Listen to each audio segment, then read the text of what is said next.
students and welcome. In the today's session we'll basically discuss exercise 2.4 new NCERT class 9th polynomials यानी कि second chapter polynomials का जो exercise 2.4 है उसका question number 1 आज के सेशन में हम डिस्कस करेंगे।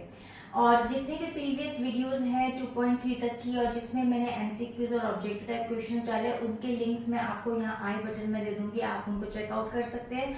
एमसीक्यूज मैंने सारे टॉपिक वाइज कराया है, जैसे कि आपको पता ही है कि जो चैप्टर में जो टॉपिक्स आते हैं उनके अकॉर्डिंग ही हम सारे एमसीक्यू और ऑब्जेक्टिव टाइप क्वेश्चंस करते हैं। तो आई होप कि आपको क्लियर होंगे। अगर कोई भी डाउट हो you can write in the comment section, I definitely answer your queries and your problems. So start करते हैं आज का session. So hello and welcome, my name is Khushboo Jain and Vedic maths master is my channel name. तो अभी तक अगर आपने वैदिक मैथ्स की बहुत सारी ट्रिक्स नहीं सीखी है अपने for your fast calculation, you can check it out. Vedic maths के बहुत सारी ऐसी मल्टीप्लिकेशन, एडिशन, सब्ट्रैक्शन और बहुत सारी ऐसी ट्रिक्स हैं जो मैंने अभी अपलोड कर चुकी हूँ वीडियोस में, आप जाके चेकआउट कर सकते हैं। कॉम्पिटिटिव एग्जाम्स के अगर कुछ स्टूडेंट्स इसको देख रहे हैं फॉर वैदिक मैथ्स तो आप उनको कॉम्पिटिटिव एग्जाम्स की भी कुछ वीडियोस हैं जो आप चेकआउट कर सकते हैं। तो आइए इस सेशन को स्टार्ट करते हैं। न्यू एनसीईआरटी है ये आपकी, उसी की ही एक्सरसाइज 2.4 का क्वेश्चन नंबर फर्स्ट हम डिस्कस कर रहे हैं। इसके अंदर सबसे पहले आइडेंटिटीज को हम जरूर डिस्कस करेंगे, लेकिन सबसे पहले देख लीजिए आप, use the suitable identities to find the following products. Products का मतलब आपको पता है कि मल्टीप्लिकेशन होता है। अब आप देख सकते हैं कि यहाँ पर जो आइडेंटिटी यूज होगी, क्योंकि आइडेंटिटीज आपकी यहाँ पर इस चैप्टर के यानी कि इस एक्सरसाइज के लिए 4 आइडेंटिटीज यूज होती है। अकॉर्डिंग टू द क्वेश्चंस जैसे जैसे रिक्वायरमेंट्स आएगी हम उन्हीं आइडेंटिटीज को हम डिस्कस करेंगे। तो देखते हैं आज की जो हमारा क्वेश्चन दिया हुआ है यहाँ पे x+4 और x+10, क्योंकि आपको पता ही है कि यहाँ हमेशा जब भी एक ब्रैकेट दिया होता है तो वो सेम दिया होता है, चाहे वो स्क्वायर का हो या क्यूब का हो। अभी तक हम उन आइडेंटिटीज को 8 स्टैंडर्ड तक यूज करते थे, बट नाउ ये आइडेंटिटी जिसके अंदर हमारे को 2 ब्रैकेट्स दे रखे हैं और आप देख सकते हैं यहाँ पे a की वैल्यू अलग है और b की वैल्यू अलग है। मैं कोई भी वेरिएबल यहाँ पर ले सकती हूँ, आप चाहे तो यहाँ पर ऑलरेडी x गिवन है तो चाहे तो आप m और n भी इसको मान सकते हैं, ये डिपेंड करता है। लेकिन क्योंकि हमारा फॉर्मूला a और b की आइडेंटिटी से बना हुआ है तो इसलिए हम इसको, ये तो x है हमारा और ये हमारा a है और ये हमारा b है। बेसिकली इस क्वेश्चन की और इस आइडेंटिटी की बेसिकली आइडेंटिटी हमारी ये है जिसमें x+a और x+b का अगर हम देखें तो फॉर्मूला क्या बनता है, आप देख सकते हैं फॉर्मूला होता है x का स्क्वायर प्लस a+b, यानी कि ये वाली वैल्यू और ये वाली वैल्यू को आप एक ब्रैकेट के अंदर एडिशन करेंगे और मल्टीप्लाई करेंगे x से, यानी कि जो यहाँ पर x की वैल्यू होगी या x होगा। उसके बाद आप बेसिकली मल्टीप्लाई करेंगे a इंटू बी, यानी कि a इंटू बी आप मल्टीप्लाई करेंगे। ये आपकी आइडेंटिटी है। इसके अंदर एक मोस्ट इंपॉर्टेंट चीज मैं आपको बता दूं कि इस आइडेंटिटी में या क्वेश्चन में जब भी आपको यहाँ पर किसी भी ब्रैकेट के अंदर माइनस दिया हो या दोनों में माइनस दिया हो या एक में माइनस दिया हो, तो आप हमेशा इस a या b की वेरिएबल की डिजिट्स के साथ अगर माइनस है तो माइनस आप लेकर चलेंगे। मेक श्योर क्योंकि a और b, a+b का होल स्क्वायर या a-b का होल स्क्वायर या क्यूब वाली जो आइडेंटिटीज होती है उनमें माइनस लेकर नहीं चलते हैं, बट इनमें आपको लेकर के चलना है, आप इसका ध्यान रखिएगा। तो देखिए आप इसका सोल्यूशन निकालते हैं कि इसका सोल्यूशन क्या है। सबसे पहले आप एक काम ये कीजिएगा कि जैसे x है तो x की वैल्यू तो x ही दे रखी है, उसको नहीं, यहाँ पर a की वैल्यू क्या है आप इसको यहाँ लिख सकते हैं अलग से कि a की वैल्यू 4 है और b की वैल्यू आपके पास 10 है। तो ये आपको ना पुट करने में, वैल्यूज को पुट करने में बहुत आसानी देता है। अब मैं इस आइडेंटिटी को यूज कर लेती हूँ यहाँ पे, ठीक है। x का होल स्क्वायर है यहाँ पे तो x का तो सिंपल होल स्क्वायर ही कर दूंगी, प्लस a+b यानी कि 4+10 मल्टीप्लाई x, ठीक है। तो मल्टीप्लाई x हो जाएगा and then plus 4 into 10, right, a into B यानी कि 4 इंटू 10। उसके बाद x का तो स्क्वायर ही रहेगा और 4+10 आपका हो जाएगा 14 को x से मल्टीप्लाई करेंगे, ये हो जाएगा 14x प्लस 4 इंटू 10 आपका कितना हो जाएगा 40। तो ये आपका आंसर आ गया, क्योंकि यहाँ पर x2 है, यहाँ पर x और ये विदाउट x है। तो एडिशन और सब्ट्रैक्शन में मेक श्योर आपको एक तो सेम वेरिएबल चाहिए और साथ में उसकी सेम पावर भी चाहिए, तभी आप एडिशन और सब्ट्रैक्शन कर सकते हैं। ये चीज मैंने पहले भी वीडियोस में बताई है, बट आप इस चीज को ध्यान रखिएगा। तो ये आपका यहाँ पर आंसर आ चुका है, ठीक है। मूव करते हैं हम इसके सेकंड पार्ट पर। स्टूडेंट्स ये आपका सेकंड क्वेश्चन है, x+8 और x-10, ठीक है। तो सबसे पहले हम क्या करेंगे, वैल्यूज को ले लेंगे इसकी। तो इसकी वैल्यूज आपको पता है कि यहाँ पर a की वैल्यू, यहाँ पर देखेंगे हम a की वैल्यू यहाँ पर 8 है और b की वैल्यू आपकी यहाँ पर -10 है। Make sure -10, okay. तो ये आपका यहाँ पर आ गया। अब इसका देखिए सोल्यूशन में इसका वैल्यू पुट कर लेते हैं, x square right plus bracket में हम क्या लेंगे a प्लस बी यानी कि 8 and then plus we have to put plus. आपको मैं सिर्फ वैल्यू पहले पुट करके दिखा रही हूँ, ठीक है, ताकि आपको कंफ्यूजन ना है। तो आप इसको ऐसे बड़ा ब्रैकेट ले लीजिए, ठीक है, ताकि आपको पता रहे कि बीच का प्लस था लेकिन ये अलग से वैल्यू, क्योंकि b की वैल्यू माइनस में है। उसके बाद मल्टीप्लाई x आएगा तो सिंपल आप x लिख दीजिए प्लस उसके बाद a यानी कि 8 मल्टीप्लाई -10, ठीक है। तो हमेशा आप ध्यान रखिएगा कि जो दो आपके चिन्ह होते हैं यानी कि दो साइन होते हैं कभी भी एक साथ नहीं आते, इसलिए हमेशा दूसरा साइन को मैं ब्रैकेट में ही लेकर चलते हैं, ठीक है। अब देखिए आप यहाँ पे एक्स स्क्वायर आ गया प्लस 8 -10 हो गया। अभी मैं आपको स्टेप बाय स्टेप ही करके दिखा रही हूँ एंड देन एक्स बाहर आ गया और अब आप देख सकते हैं यहाँ पे प्लस माइनस माइनस हो जाएगा और 8 10 हो जाएगा 80। यहाँ मैं इसको सॉल्व कर लेती हूँ। तो उसके बाद में अब आप देख सकते हैं वैल्यू आपकी आएगी एक्स स्क्वायर और उसके बाद 10 में से अगर आप 8 को माइनस करेंगे तो आंसर आएगा -2, क्योंकि पहले तो प्लस माइनस माइनस हो गया और उसके बाद 10 आपका बड़ा नंबर है तो उसकी बड़ी डिजिट आपकी यहाँ पे माइनस में है।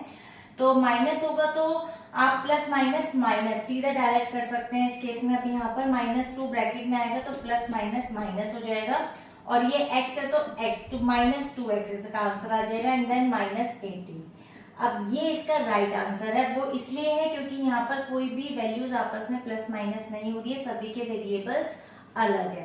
तो होप आपको ये क्लियर हो गया होगा। मूव करते हैं इसके थर्ड पार्ट पे। Now this is the third part. See इसके सोल्यूशन में सबसे पहले मैं a की वैल्यू और b की वैल्यू को निकाल लेती हूँ कि a की वैल्यू मेरे पास यहाँ पे है 4, ये प्लस में है और b की वैल्यू है मेरे पास -5 राइट, तो ये माइनस में है। अब देखिए वैल्यू को मुझे पुट करना है, यहाँ पर एक्स स्क्वायर दे रखा है। अब आप देख सकते हैं यहाँ पे x की वैल्यू क्या दे रखी है, यहाँ पे x की वैल्यू दे रखी है 3x, तो आप यहाँ पे चाहें तो लिख सकते हैं इसको x की वैल्यू दे रखी है 3x। तो it will be more convenient when you will write the all values, it will be very easier to you to basically put the values in the according to identities। तो देखिए ये बहुत easy हो जाता है। अब देखिए एक्स स्क्वायर में मैं करूंगी सिंपल 3x का होल स्क्वायर राइट, उसके बाद प्लस आ जाएगा, उसके बाद मेरे पास a प्लस बी है तो यहाँ पर मैं इसको बड़ा वाला ब्रैकेट ले लेती हूँ और यहाँ पर a की वैल्यू लिख लेती हूँ 4 and then plus and then -5 और उसके बाद ये ब्रैकेट को कर देती हूँ क्लोज। उसके बाद यहाँ लिख देती हूँ 3x, ठीक है, and then plus a into B यानी कि 4 इंटू -5, दैट्स इट। तो ये आपकी वैल्यू आपने पुट कर दी है। अब देखिए आप यहाँ पे 3 3 9 होता है, x को इंटू एक्स करेंगे देन एक्स स्क्वायर हो जाएगा, क्योंकि आपको पता ही है कि मल्टीप्लीकेशन में वेरिएबल्स में जो एक्सपोनेंट्स होती है वो प्लस हो जाती हैं, ठीक है। और उसके बाद 4 प्लस माइनस माइनस हो जाएगा और 5 में से 4 आप माइनस करेंगे तो 1 आएगा, लेकिन साइन माइनस का आएगा क्योंकि ये बड़ी डिजिट है। आप चाहें तो इसको अभी ब्रैकेट में लिख सकते हैं इंटू 3x है राइट, इसको मैं अभी एज इट इज लिखती हूँ। प्लस माइनस हो जाएगा माइनस और 4 5 से हो जाएगा आपका यहाँ पर 20, ठीक है। उसके बाद अब देखिए आपको क्या करना है, 9x स्क्वायर तो एज इट इज जाएगा, प्लस माइनस माइनस हो जाएगा यहाँ पर और 3x इंटू 1 आपका सिंपल 3x आ जाएगा। उसके बाद आ जाएगा यहाँ पर -20 and this is the answer. क्योंकि यहाँ पे कोई भी ऐसा वेरिएबल नहीं है जिसको मैं एडिशन और सब्ट्रैक्शन कर सकूं, तो ये आपका आंसर आ गया 9x square -3x -20 will be the answer. तो होप आपको ये क्लियर हो गया होगा। मूव करते हैं इसके नेक्स्ट क्वेश्चन पे। Students now this is the fourth part. See y square plus 3/2 y square -3/2 आपको देखते ही क्लियर हो गया होगा, क्योंकि ये पहले भी आप बहुत सारे क्वेश्चंस कर चुके होंगे कि जैसे a प्लस बी और a माइनस बी का फॉर्मूला क्या होता है। मैं आपको यहाँ लिख कर देती हूँ, देखिए इसकी आइडेंटिटी दूसरी होगी a प्लस बी और a माइनस बी का जो आइडेंटिटी होती है वो होता है a का होल स्क्वायर माइनस b का होल स्क्वायर राइट। तो ये आपकी आइडेंटिटी होती है। तो देखिए इस क्वेश्चन को आप सॉल्व कैसे करेंगे, आप देख सकते हैं यहाँ पे सोल्यूशन के अंदर सबसे पहले मैं यहाँ पर a की वैल्यू और b की वैल्यू को डिसाइड कर लेती हूँ कि क्या है। a की वैल्यू मेरी यहाँ पर y स्क्वायर है और b की वैल्यू मेरी यहाँ पर 3/2 है, ठीक है। तो ये मेरे को क्लियर हो गया। उसके बाद सोल्यूशन में सबसे पहले यहाँ पर जो y स्क्वायर है सिंपल ये मेरे पास a है, तो a का मुझे क्या करना है स्क्वायर, तो मैं यहाँ पर इसका स्क्वायर कर देती हूँ और उसके बाद माइनस एंड b का स्क्वायर यानी कि 3/2 उसका मैं कर दूंगी यहाँ पर होल स्क्वायर। ठीक है, उसके बाद आप देख सकते हैं स्क्वायर एंड स्क्वायर, तो बेसिकली ये जो मतलब आपका ब्रैकेट से बाहर और अंदर जो एक्सपोनेंट्स होती है मल्टीप्लाई हो जाती है, तो y की पावर हो जाएगी 4 और 3 3 हो जाएगा आपका 9 और 2 2 हो जाएगा आपका 4 and that will be the answer.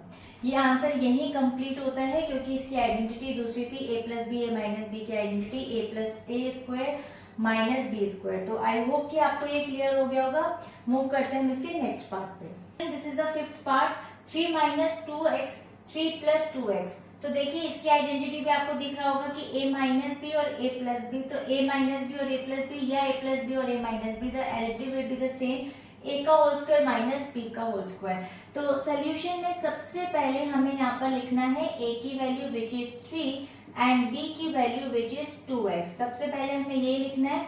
अब क्या करेंगे, सिंपल वैल्यू को पुट कर लेंगे। देखिए यहाँ पर 3 का होल स्क्वायर हो जाएगा एंड देन माइनस 2x का होल स्क्वायर हो जाएगा। आप चाहें तो 2x को आप इस तरीके से यहाँ पर भी रख सकते हैं, बट यहाँ पर b की वैल्यू ये आएगी 3 3 9 माइनस 2 2 हो जाएगा 4 और x की पावर हो जाएगी square and that's will be the answer. आप चाहें तो इसको इस तरीके से भी लिख सकते हैं minus 4x square and then plus 9, मतलब क्योंकि ये इक्वल्स टू से उधर नहीं है, तो आपको ये ध्यान में रखना है कि जब आप इंटरचेंज करेंगे वैल्यूज को, तो जब भी इधर आएगा तो वो इक्वल्स टू से इधर नहीं आ रहा है, सिर्फ और सिर्फ आप एक ही प्लेसेस को इंटरचेंज कर रहे हैं। तो यहाँ पर इसका माइनस का साइन है तो यहाँ माइनस आएगा एंड यहाँ प्लस का साइन है तो यहाँ प्लस आएगा।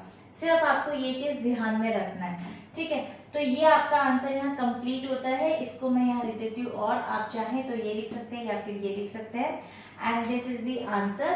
तो क्वेश्चन के 5 पार्ट्स हमारे कंप्लीट होते हैं। नेक्स्ट सेशन में मैं आपको क्वेश्चन नंबर 2 और कोशिश करूंगी उसी के साथ के और क्वेश्चंस भी मैं आपको करवा दूं एक ही सेशन के अंदर। सो आई होप कि आपको ये क्लियर हो गया होगा। वीडियो अच्छी लगी होगी तो लाइक कीजिएगा। कोई भी अगर डाउट है तो you can write in the comment section and for more videos you can subscribe my channel. So till then bye bye and stay healthy.